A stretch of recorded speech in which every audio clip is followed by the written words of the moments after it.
Please લાડલી સિવાય કશે આખા સુરતમાં ન જતા. તમને શું લાગે છે આ કરિયાવર આમનો પાથરો હશે? ના બાપા ના, અમારા ક્લાયન્ટ આવે છે એમના માટે છે. આટલું તમે કરી જ શકે ને, એના માટે અમે આખો બગીચો ઉખાડીને લેતા આવ્યા. હવે હું આવી ગઈ છું હેરસ્ટાઈલ માટે.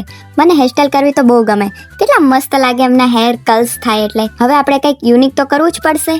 એટલે હું બેસી ગઈ છું મોતીમાંથી કંઈક બનાવવા માટે.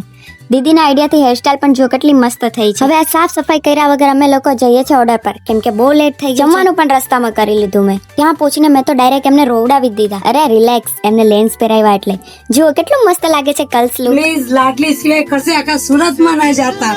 આંટી રિવ્યુ પણ જોરદાર આપ્યા. એમની હેરસ્ટાઈલ પણ સારી થઈ. મારા નસીબમાં તો ઠંડી ચા હતી, કેમ કે હું તો કામમાં રહી. અમે લોકો નીકળી ગયા છે પેટનો ખાડો પૂરવા. સવારનું કઈ હરખું જમ્યું નહોતું તો કઈ ખાવું પડશે એટલે છોલે કુલચે મંગાવ્યું. પણ છોલે ક્યાં છે? પછી મારા ફેવરિટ ઢોસા ગરમ ગરમ હતા, પણ મને તો બહુ ભૂખ લાગી એટલે મેં તો ખાલી ખાવામાં જ ધ્યાન દીધું. મને તો પાછા બહુ ભાવે ઢોસા, એટલે હું કઈને આપું પણ નહીં.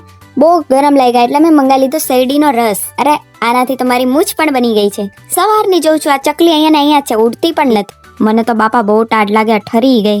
આજે તો સાવ થાકી ગયા. એટલે ચાલો, જય શ્રી કૃષ્ણ, રાધે રાધે.